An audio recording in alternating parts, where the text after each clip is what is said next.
You arrive in a place that feels both impossibly distant and disturbingly familiar, a town where the air itself carries the weight of a dream half-remembered. The streets stretch endlessly, but there is no sun to guide them, no moon to soften them, no stars to anchor them. The sky above remains forever dim, as though caught in an eternal hesitation between dusk and dawn. The light is neither warm nor cold. It hovers in a state of uncertainty, as if the heavens cannot decide what hour it should be. You cannot tell if you are walking into evening or emerging from morning. The sky is bruised with faint streaks of color that never shift, frozen in a perpetual hesitation. Everywhere you look, there are clocks. Not just the ones you expect, mounted above shop doors, nailed to the walls of houses, but also in the places where clocks should not be. Small brass pocket watches are suspended by chains on lampposts. Enormous grandfather clocks stand abandoned in the middle of narrow streets, their wooden frames weathered and warped as though they had stood under the weight of years that never truly passed. Some dangle from wires, swinging slowly, creaking in the stillness. Others are built into fences, set into walls, or leaning against alley corners. None of them match. Their hands all disagree, pointing at different hours, moving at different speeds, ticking in broken unison. And that ticking, it is everywhere. At first, it seems faint, a gentle murmur beneath the air, like the sound of distant rain on a roof. But the longer you stand, the louder it grows. The sound multiplies, overlaps, fills the empty streets until it feels as though the town itself is alive with countless tiny hearts, each beating out of sync. 100 clocks, 1,000 clocks, ticking, ticking, ticking. None of them in harmony, each insisting on its own version of time. It becomes difficult to know which sound belongs to which face, which beat is your own pulse, which is not. The buildings themselves stand motionless, their windows dark but not abandoned. Curtains hang stiffly in place, unmoving, as though time has sealed them mid-drift. In the dim light, glass panes reflect slivers of the sky, fractured glimpses of that endless half-light. Doors remain closed, but not locked. They wait. Everything waits. The air tastes faintly metallic, sharp and dry, as though you have inhaled the inside of a clock's casing, all iron and dust. Beneath your shoes, the ground feels uneven, not from cracks or stones, but as though the street itself breathes faintly, rising and falling like a chest beneath your weight. You glance behind you, and though you have walked only a short way, the road you came from has already shifted. Houses seem rearranged, windows no longer in the same place. The paths here refuse to stay still. It is quiet, but not peaceful.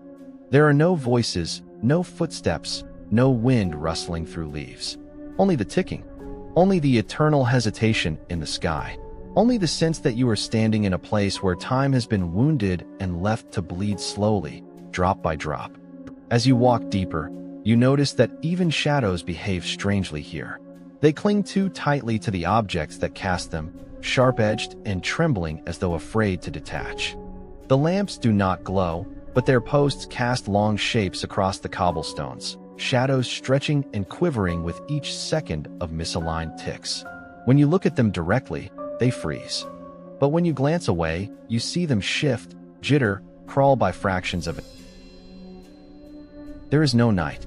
There is only the endless in-between, stretched thin over a town that waits, silently, endlessly, as though expecting someone to come and wind it forward. And though you tell yourself you are only passing through, only observing, a quiet thought creeps into your mind like the echo of a bell. You have always been here. This town has always been waiting for you. You stop walking, just for a moment, and realize that the ticking is not only around you, it is beneath you. At first, it feels faint, an echo underfoot, like the thrum of water in hidden pipes, or the hum of machinery buried far below the earth. But the longer you stand, the clearer it becomes. It is not water. It is not machinery. It is a heartbeat too large to belong to anything human, pulsing from beneath the very ground.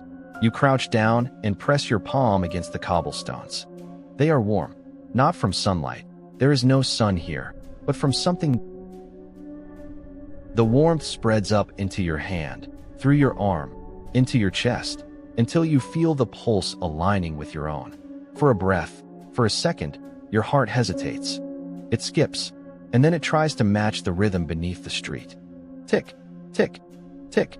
The sound slides under your skin, subtle at first, just a gentle tapping in your veins, but soon it feels as though something is winding inside you. Your blood no longer flows smoothly. It stutters. It jerks. It pauses and surges, not in the rhythm of life, but in the rhythm of clocks.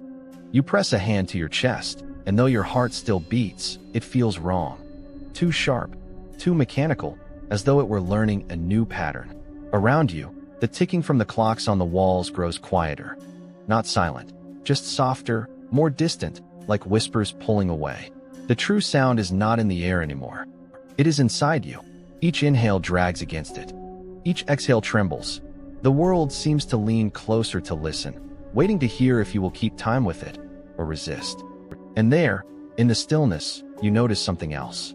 The sound is not steady. It falters, it glitches, it doubles back. Like a broken watch, it catches for the smallest fraction of a second, then jerks forward again. When it does, so do you. Your fingers twitch involuntarily, snapping forward in perfect mimicry. Your eyelids blink out of rhythm with your own thought. The pulse beneath everything is learning you, winding you into its pattern. The silence between ticks grows unbearable. Those tiny pauses, those fractions of absence, feel longer than they should. In that silence, you feel exposed, unfinished, as though you are not fully yourself without the next sound to complete you. You begin to wait for each tick, depend on it, crave it. And when it comes, it is not relief. It is a shudder, a shackle, another chain fastening you to something vast and unseen. You glance at the houses. Their windows are dark, yet for a moment you think you see something shift behind the glass. A twitch, a flicker, like curtains moving not with wind, but with breath. It lasts only a second, timed perfectly with a single, solitary tick. You turn away, but when the next beat comes, you see it again, another shift, another twitch, perfectly synchronized. You realize then that the whole town is caught in this rhythm, its pulse wound through stone and glass and flesh alike. It is not the clocks that rule here. They are only echoes. The true sound lies deeper, older, heavier. It lies beneath everything, and it has begun to crawl inside you. You walk until the streets seem to guide you, turning without your choosing, narrowing into alleys that stretch too long, opening into squares that feel too wide. No matter which direction you take, you sense yourself circling closer to it, the structure that dominates the town without truly needing to be seen. You feel its weight pressing against your thoughts long before it reveals itself. Then it rises. The tower looms at the center of everything, impossibly tall, its silhouette a jagged wound against the dim, frozen sky. It is not simply a building. It is a contradiction, a fusion of forms that should not coexist. Part cathedral, with soaring arches that reach like skeletal fingers. Part machine, bristling with gears the size of rooms, their teeth grinding slowly in a rhythm you can almost, but not quite hear. Metal veins snake through stone like roots, binding together something that was never meant to be whole. At its crown, a clock face stares out in every direction, but it is warped, broken, and alive with movement. Not one hand, but dozens. Some move too quickly, spinning in desperate circles. Others drag, frozen, resisting every inch. Some reverse without warning, retracing moments already past. The faces are not consistent. Each side of the tower shows a different hour, as though every wall belongs to another world's version of time. The bells above them hang in strange numbers, clustered in 3s, in 7s, in 11s. Never the balance of 12s you expect. Some are split down the middle, fused back together with iron bands, their cracks oozing rust that stains the tower's sides like dried blood. The air around them seems heavy, as though even silence cannot escape their gravity. The townsfolk will not look at it. You notice this as you watch the empty streets. Those who pass near its base tilt their heads downward, eyes fixed firmly on the ground. Their steps falter when the tower casts its shadow over them, as if their bodies resist the weight of walking beneath it. None dare glance upward. You try it yourself, only for a moment, and already your vision swims. The tower does not simply stand. It leans into you, pressing against your gaze, overwhelming your sense of scale until you feel you are falling into it even while standing still. Closer now, you see the walls of the tower are alive with details. Reliefs carved into stone, etched with symbols you almost recognize. Unclosed circles, spirals that narrow endlessly inward, hourglasses turned on their sides. Faces, too, hundreds of them, human at first, but distorted, their mouths stretched wide, not in screams but in silence. Their eyes are all turned toward the clock face above, as though worshipping or pleading. You cannot tell which. Every few seconds, you hear a sound from within, not the simple tolling of bells, but something deeper, heavier, the groan of an ancient mechanism winding itself forward against resistance. It vibrates through the air, through your ribs, through the marrow of your bones. Each time, it feels as though something vast has shifted position, something that has always been here, always waiting, and yet only now begins to stir. You should turn away. You know this. Every instinct pleads for you to walk back down the street, to find another path, to forget the tower stands at the center of this endless half-light town. But even as you tell yourself this, your feet betray you. Step by step, you are drawn closer, pulled forward by a summons you do not understand. And as you cross into the tower's shadow, the air grows colder, thinner, harder to breathe. The ticking you felt inside your body slows. The silence between each pulse widens. You feel as though the tower has noticed you. You are not merely approaching it. It is waiting for you. As you stand in the shadow of the tower, you realize you are no longer alone. They emerge slowly, as though drawn from the walls themselves. Men and women drifting into the streets with a kind of mechanical grace. Their movements are not hurried, not casual. They walk in halting rhythms, each step landing with a pause that feels measured, deliberate, as though their bodies are keeping time with some rhythm you cannot yet hear. Their clothing is simple, faded with age, as though it has been worn far longer than fabric should survive. Suits and dresses, coats and shawls, garments from no single era, but all of them worn thin, their seams unraveling. Some carry satchels that look like they have never been opened. Others hold books without titles, pages stiff with dust. Their lives look preserved, but not lived. You study their faces, and at first, they seem human enough. Pale skin, hollow cheeks, lips that tremble faintly when they breathe. But then their eyes, always the eyes, betray the illusion. Every one of them twitches with each tick. A slight jerk, almost imperceptible, the way a puppet's head tilts when the string is pulled. Their eyes do not move smoothly across the world. They snap, they jolt, they shift with unnatural precision, flicking to corners, to shadows, to nothing at all. Their pupils widen and contract in tiny spasms, as though responding to invisible flashes of light. When the bells above the tower give their faintest groan, all at once, they stop. Mid-step, mid-breath, mid-blink. Absolute stillness, as though frozen in place. A woman stands with her mouth slightly open, a word caught on her lips. A man raises a hand toward his hat, but does not finish the gesture. Children with blank faces hold their skipping ropes taut, frozen midair. For a long moment, they remain statues. Then, with the faintest tick, they move again, not continuing from where they stopped, but starting something else entirely. The woman closes her mouth and walks on. The man lowers his hand without touching the brim of his hat.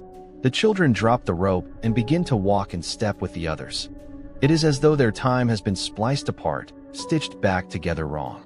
You wonder what they see, what they know, whether there is thought behind those twitching eyes. But when one passes close enough to notice you, you feel your question answered. Their head tilts sharply toward you, the movement too fast, too sudden, like a clock hand snapping into place. Their gaze locks on yours, and in that instant, you hear it, inside your head, not through your ears. A faint whisper that is not language, but rhythm. Tick, tick, tick. A message without words, repeating itself, urging you into its cadence.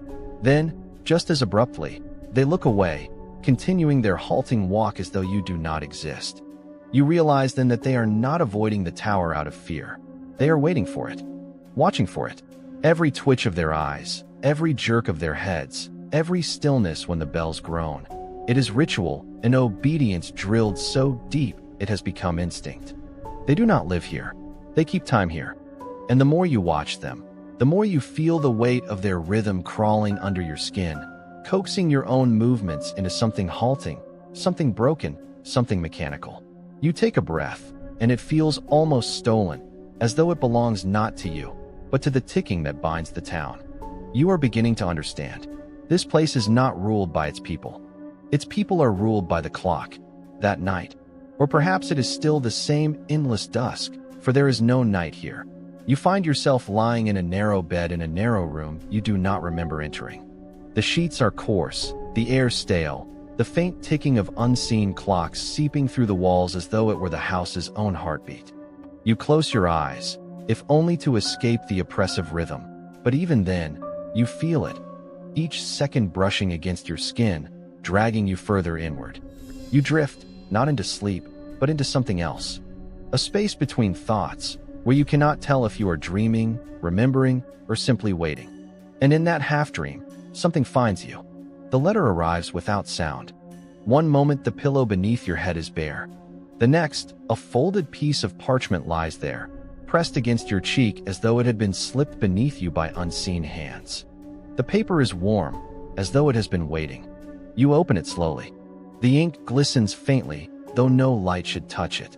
The words loop and curl across the page in a script that resists your focus. When you try to read, the letters slide away from comprehension, rearranging themselves into patterns your eyes cannot hold. Yet somehow, you understand. You understand without words, as though the message has been written directly into the rhythm of your body. It is not a request. It is not a command. It is an inevitability. You are to enter the tower. At the bottom of the page, there is no name. Only a symbol drawn in thick black ink. A circle, left deliberately unfinished, its ends open, its loop broken. The longer you stare, the more you feel it pulling at you. A circle that refuses to close. A cycle that never ends. When you lower the parchment, you notice the room has changed. The walls are closer. The shadows lean inward. The air smells faintly of oil and brass, as though gears turn just beyond the plaster. The ticking grows louder, pressing against your ears, until you can no longer tell if it comes from inside the walls or inside your chest. You rise from the bed, though you do not remember deciding to move. The floorboards creak in a rhythm not your own. Your hand finds the doorknob before you think to reach for it. And when you step outside, the street is already empty, waiting, all paths narrowing toward the tower at the center of town. The parchment slips from your hand, carried away by no wind at all. You do not look back. The tower has called you, and now you belong to its summons. The door to the tower does not resist you. Its sighs open, heavy and groaning, as though it has been waiting for centuries to be touched again. A stale gust of air escapes, dry, metallic, the scent of dust that has never settled and oil that has never been wiped clean. Beyond the threshold, darkness stretches upward, and there, spiraling into that darkness, is the staircase. It winds along the walls, a great spiral of stone and iron. Its steps narrow, uneven, their edges smoothed by countless feet that no longer walk. As you lift your gaze, the staircase seems endless, coiling upward into shadows that will not reveal what waits above. You place your foot upon the first step, and the moment you do, you feel it. Weight. Not the weight of stone, but of hours. Time itself presses down on you, thick and tangible, as if the years of every soul who ever climbed here linger in the stone. Each step is heavier than the last, each movement harder, your body dragging forward as though the climb steals moments from you with every inch. You press your hand to the wall for balance, and realize it is not smooth. The stone is broken by objects half buried in its surface. Pocket watches with shattered glass, pendulums suspended like hunting trophies, wristwatches rusted and fused into the wall as though they had grown there like barnacles. Some twitch faintly, hands jerking forward, backward, forward again, as if still struggling to keep time. Others tick softly, their rhythm broken, their beat irregular. Together, they form a fractured symphony of seconds, each insisting on a different hour, none agreeing. The deeper you climb, the louder it grows. The sound presses into your skull, 1,000 ticks rattling your bones. The silence between them narrows until there is no silence at all, just a ceaseless, grinding rhythm that fills you completely. You notice then that the staircase itself is not consistent. At times, the steps are stone, rough and crumbling. At others, they are made of metal grates, hollow beneath your weight, echoing each movement like a clock's chime. And sometimes, they are not steps at all but long platforms, each one etched with markings you cannot decipher. Symbols like fractured circles, spirals that collapse into themselves, and lines that intersect like the hands of broken clocks. Your legs ache, not with the ache of climbing, but with something stranger. Your muscles tighten and release in strange rhythms, your knees locking without warning, your steps faltering as though your body has begun to follow a clockwork pattern instead of your will. You feel older in one moment, your joints stiff and trembling, and then suddenly younger, lighter, your breath too fast, your heartbeat frantic. Time pulls at you, reshaping you as you ascend, rewriting you with every step. Still you climb. The spiral stretches on, a corridor without end. The air grows denser, filled with the scent of oil, smoke, and rust, the perfume of machinery that has been alive far longer than you can imagine. You cannot see the top, but you feel it waiting, pulling you upward like a pendulum drawn to its swing. And though you cannot say why, you know the staircase will not let you turn back. Each step has already taken something from you, and the tower will demand more. The staircase narrows until at last it ends at a great iron archway. Beyond it, there is no door, only a vast chamber that breathes like a living thing. You step through, and for a moment you cannot tell if you have entered a workshop, a cathedral, or the hollow ribcage of some enormous machine. The space is cavernous, stretching farther than sight, the ceiling vanishing into darkness. Great columns rise upward, not carved from stone but constructed from gears stacked upon gears, their teeth interlocking, grinding slowly, endlessly, as though the very architecture were alive. They move with excruciating patience, each rotation longer than your breath, each groan of metal echoing like the organ pipes of some terrible church. Light filters through the chamber, though no windows can be seen. It is the glow of lanterns that never extinguish, their flames burning low and blue, suspended by chains that sway without wind. Their glow slides across walls of iron and brass, catching on the edges of vast wheels that turn as if powered by something older than electricity, something deeper than fire. Shadows stretch in impossible directions, bending across the moving parts, doubling and twisting as though they too are caught in the machinery. Every surface is crowded with tools, some familiar, some grotesque. Rusted hammers the size of coffins hang from hooks beside scalpels no longer sharp. Chains stretch across workbenches, holding down objects you cannot recognize. Half-finished machines, strange torsos of porcelain and brass, limbs carved of wood that twitch faintly as though they still remember how to move. Everywhere, fragments of timepieces litter the floor, shattered glass faces, fractured pendulums, heaps of gears worn down to jagged teeth. The smell here is overwhelming. Oil thick as tar drips from the walls, staining the floor in black pools. Dust coats the surfaces, but it is not ordinary dust. It glitters faintly, silvery and sharp, as if ground from shattered clocks. When you inhale, you taste it on your tongue, metallic and bitter, like breathing in the ashes of time itself. Above you, suspended from the ceiling, an enormous mechanism shifts slowly, impossibly large. It is a wheel, or perhaps a clock face, its hands longer than ships' masts, moving with the sound of thunder muffled by centuries. Each time it turns, the air groans. Each time it halts, the lanterns flicker. You realize that this chamber is not simply a workshop. It is the heart of the tower, the engine that wins the entire town, the place where time itself is carved, broken, and remade. And yet, despite the endless grinding of gears, despite the thunderous groan of machinery, there is a stillness here, a reverence. The workshop feels holy, not in devotion to any god, but to something older, something colder. The way the gears interlock feels like prayer. The turning wheels sing hymns of inevitability.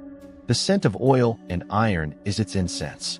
You stand at the threshold of this machine cathedral, your presence already swallowed by its rhythm.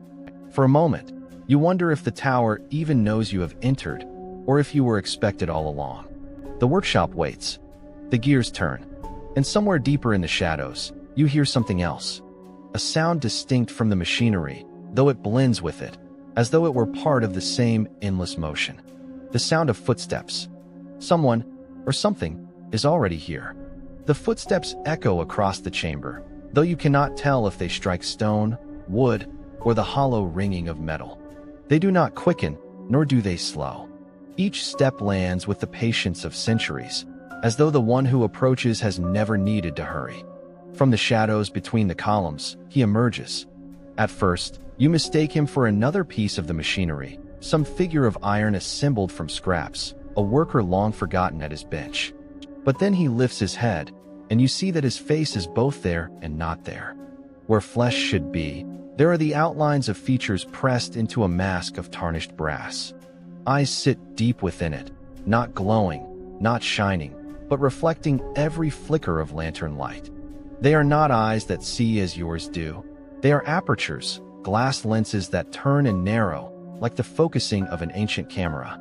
He wears no robe, no cloak, yet his garments are not of any fabric you know. His coat is stitched from strips of leather and iron plates, fastened together with screws and gears. The seams move faintly as though wound by unseen springs. His hands are worse, long fingers ending in tools rather than nails. Some tipped with hooks, some with tiny blades, some with nothing at all but blunt rods that twitch and shift as he flexes them. When he moves, you hear him, not the rustle of cloth, but the grind of bearings, the click of ratchets, the faint metallic cough of machinery drawing breath. And yet, despite his body, despite his face, there is an air of humanity still clinging to him. A terrible remnant. You feel it in the way he tilts his head, in the way his steps follow rhythm rather than randomness. This is not simply a machine. This is not a corpse wrapped in gears. This is something once human, or something that once wore humanity, long enough to learn how to mimic it perfectly. He does not speak, not with words. Instead, when his head turns toward you, the machinery of the workshop shudders in unison. Gears grind louder, pendulums swing with violent force, chains rattle on their hooks. His presence is amplified by the tower itself, as though the building recognizes him as its heart. And then you hear it, a voice, but not spoken. It arrives through vibration, resonating in the air, vibrating in your teeth, humming in your bones. The words are not formed by lips, but by the synchronized groan of thousands of parts moving together.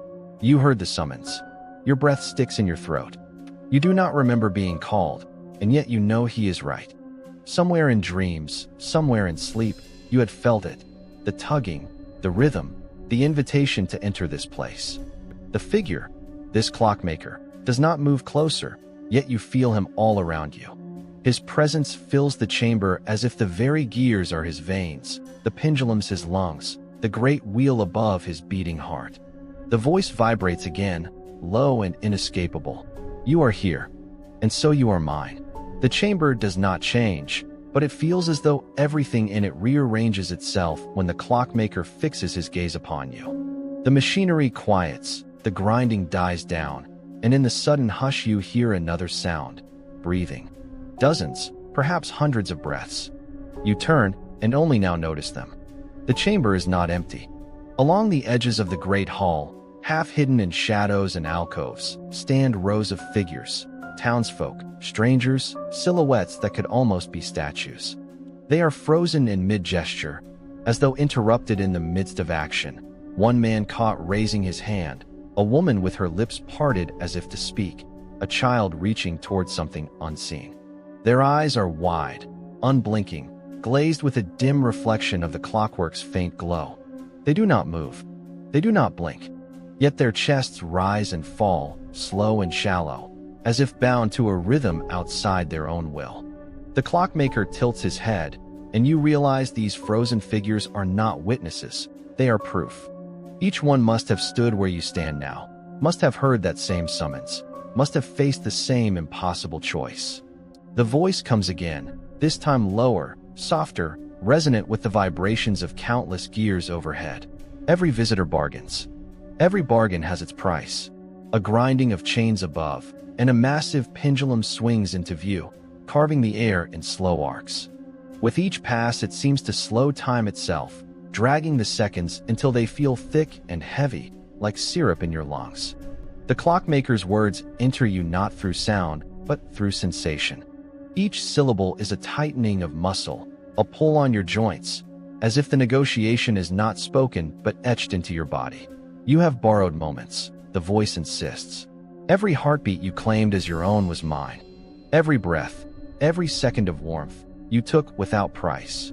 The figures around the chamber tremble faintly, as though in agreement. Some lips twitch as if silently repeating the accusation. The air thickens, heavy with expectation. You feel the question forming before he speaks it, as though your mind is being guided toward its own doom. What will you give for more? The room ripples, reality itself bending. In one instant, you see yourself aged, your face lined, your hands trembling. In another, you are younger, a child staring up into endless shadow. Time flickers around you like a lantern flame, offering glimpses of all that could have been and all that will never be. And then you notice, the frozen figures are not entirely still. Their eyes follow you, every one of them, waiting to see what you will choose. The bargain is not spoken. It is impressed upon you in the silence that follows. To remain, to continue, to live, even here, you must surrender something.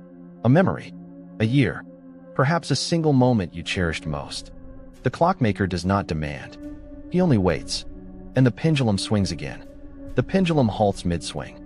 For a fraction of a second, the entire chamber is still, utterly silent, like a breath before thunder. Then it comes, the strike. It does not sound like metal hitting metal, nor like any bell you have ever heard. It is a sound too vast, too final, a vibration that does not pass through the air but through the marrow of your bones. The strike of the clock is an event, not a noise, and when it happens the world changes. The walls buckle inward as if drawn by some unseen gravity. The frozen figures shudder in unison, their mouths opening in silent screams that stretch too wide, their bodies bending at impossible angles before snapping back into place. Shadows jerk like marionettes yanked by a violent hand. Your own perception fractures. The chamber doubles, then triples, then splinters into an endless hall of mirrors. Every reflection of yourself is at a different stage of life. Child, adult, old, dead. You blink, but the images do not vanish. They only multiply, crowding around you until you cannot tell which version is real. The strike reverberates through your chest. Your heartbeat falters, then sinks to the rhythm of the tower.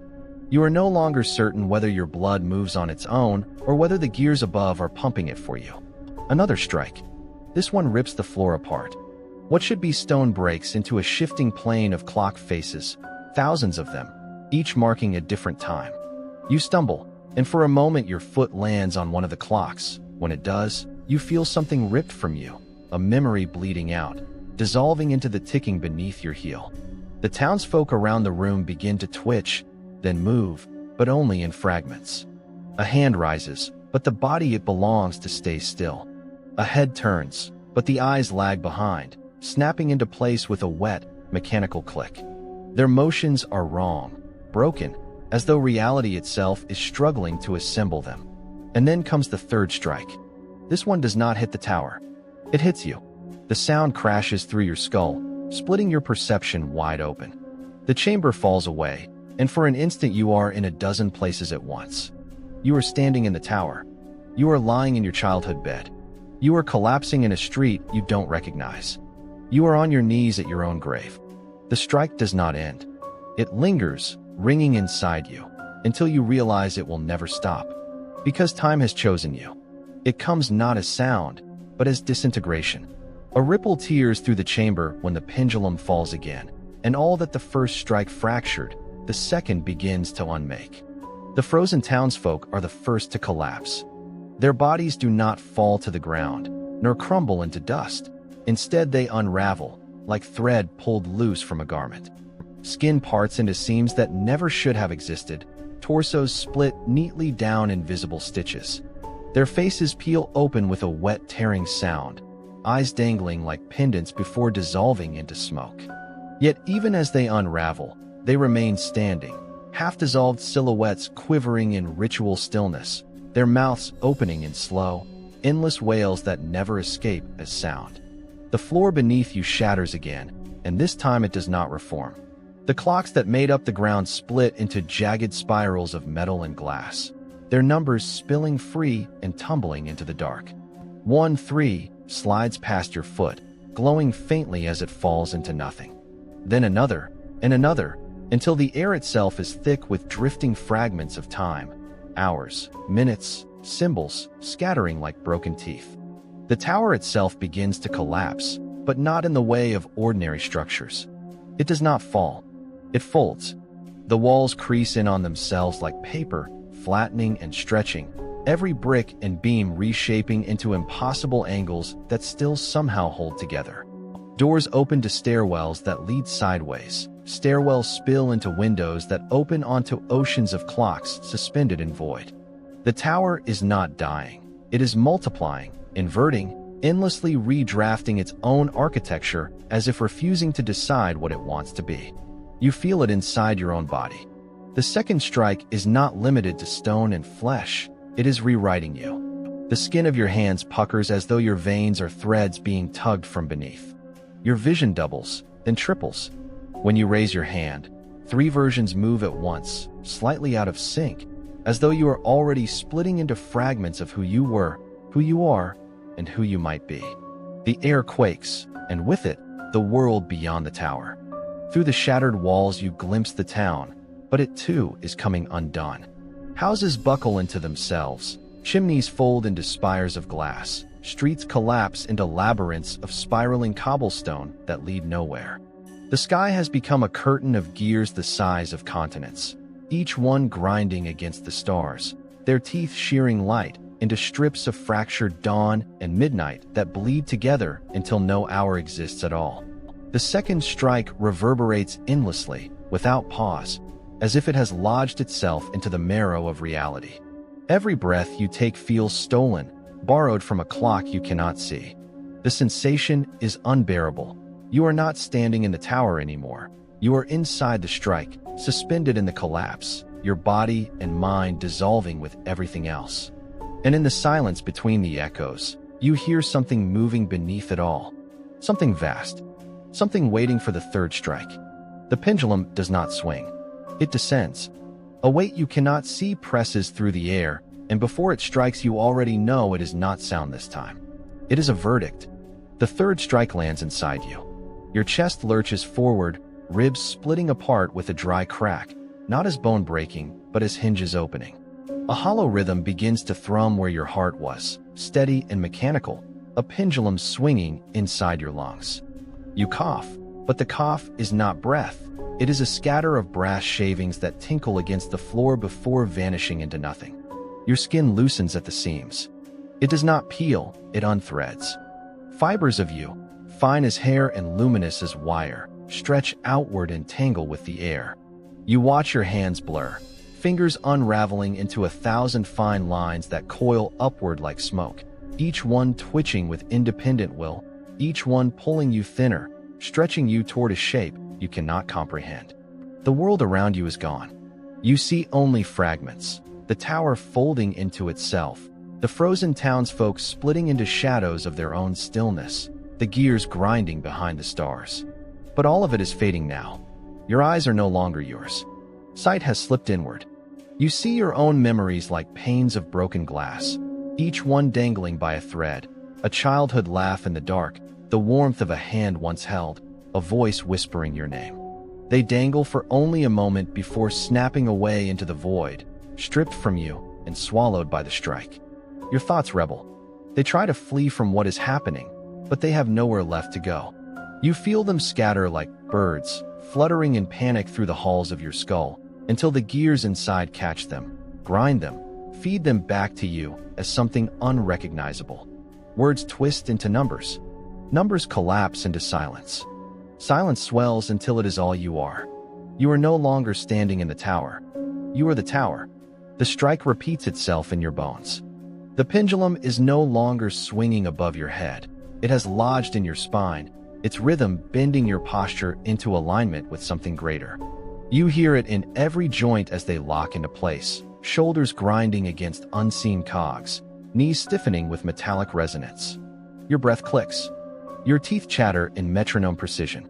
There is a moment, a single heartbeat, or what was once a heartbeat, where you realize you are the last thing left.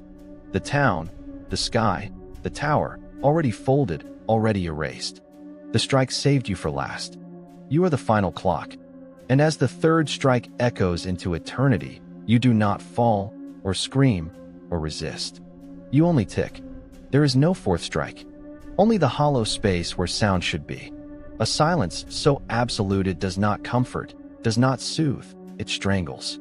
It presses against your ears from within, as though your skull has been sealed shut. The tower is still. Its gears, once gnashing, now hold their teeth together in eternal pause. The pendulum has ceased its swing. It hangs motionless in mid-arc, forever caught in a breath that will never be released. The townsfolk, those statues of flesh and ritual stillness, no longer even twitch with the illusion of life. Their eyes, those glassy marbles that once flickered with ritual recognition, have dulled into blank panes of stone. And you are not moving either. The silence seeps deeper than the skin. It is not just in the air around you, but in the spaces inside. The subtle crackle of nerves, the wet murmur of blood, the dull echo of your own pulse, gone. Even thought struggles here. Each idea you reach for trails off before it can finish. Words dissolve into fragments, syllables collapsing into static.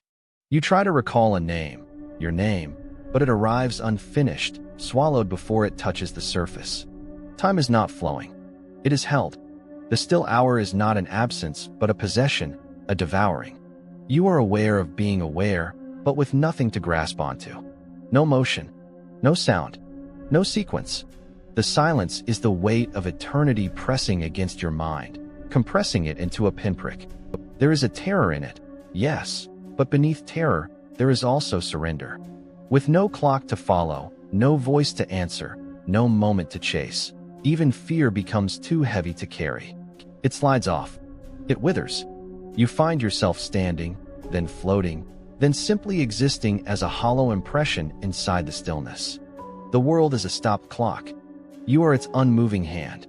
And as the still hour stretches beyond any reckoning, one truth begins to form, not as thought, but as echo. This silence is not the end. It is the pause between endings. The next strike will come. It begins as a pinprick, one sound piercing the still hour. A single strike, thin as a splinter, vibrating in the marrow of your teeth. Then another. Then two at once. Then four. They do not wait for sequence or rhythm. They overlap, collide, devour one another. The clocks are chiming. All of them. Every tower bell, every pocket watch, every gear, every hidden mechanism inside the walls. Each one erupts in furious resonance. The silence is not broken, it is shattered. Sound floods the world in jagged shards, striking from every direction at once. The chimes are endless, layered upon themselves, 1,000 beginnings with no end, time announcing itself with such violence it erases all sense of hours or minutes. The town vibrates. The stones buckle and shift as though trying to dance with the rhythm. The windows shudder into powder. The air turns liquid with vibration, thick and impossible to breathe. The ground convulses, cracking in circles, spiraling out like ripples from the tower's heart. And then the clocks begin to change you. The chimes are not sound alone. They are weight, they are pressure, they are command. With each strike, your bones creak as though hollowed out and replaced with brass. Your joints grind like hinges rusting into motion. Your veins pull taut like tightened strings, vibrating in discord with every toll. Your skin shivers as fine cracks appear, the faint shine of gilded gears pushing from beneath. You are becoming part of the machinery. The endless chime does not want witnesses. It wants participants. It wants pieces. Your breath breaks into ticks and tocks. Your heartbeat dissolves into perfect rhythm. You feel your mouth open, though no scream escapes.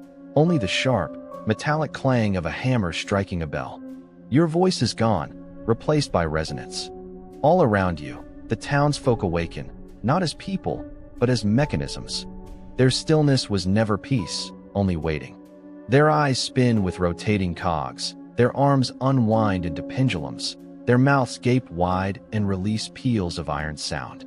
Together, they form a choir of clocks, chiming not in unison but in endless collision, a storm of time collapsing in on itself. The tower has swallowed the town. The town has swallowed you. And the chime will not stop. It cannot. It grows and grows until there is no sky, no ground, no self. Only vibration. Only the ringing of countless clocks clashing against one another in eternal announcement. This is the final hour, and it will never end. There is no silence anymore. There is no noise either. The chimes have outgrown the limits of sound. What surrounds you is not heard but felt, a vibration so total it becomes indistinguishable from existence itself.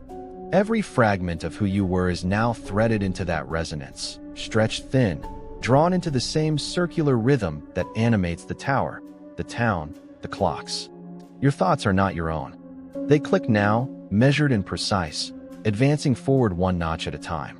You try to remember the shape of your name, the texture of your body, but each attempt is wound tighter, absorbed into the vast coil of turning gears. What was once memory begins to tick like a second hand, repeating, until even the distinction between past and present collapses. You are being wound. An unseen hand, impossibly vast, grips the key inside you, twisting it with care, with patience, with inevitability. Each turn pulls you deeper into the mechanism, stretching you across its teeth and cogs, winding your essence into its spring. You feel yourself tighten, not into strength, but into necessity, a function, a purpose. And as you are wound, you understand, this was never a town, never a tower. It was always a clock so immense it required lives to measure its hours, souls to fuel its pendulum, flesh to line its wheels. The inhabitants were not people. They were pieces, placed carefully, replaced endlessly, parts of an eternal design. And now, you are one of them. The clockmaker's hand lingers only for a moment. You do not see it, but you feel its weight, its precision. It does not strike you or command you. It merely wins, and you obey. And when at last the key locks into place, the tension inside you sings with unbearable tightness. You will move when called. You will turn when needed. You will chime when summoned. The winding is endless, and so is the waiting. You are no longer alive. You are no longer dead. You are kept. The cycle does not break, and it does not end. Each strike, each chime, each winding is only another motion in an eternal sequence. The clock does not care if you wish to stop. Time does not care if you wish to rest. You have been wound, and you will be wound again, forever. The last thing you remember is the faintest echo of your own heartbeat, before it vanishes, before it is replaced by the steady, perfect ticking that will never falter again. And somewhere, beneath everything, the clockmaker smiles.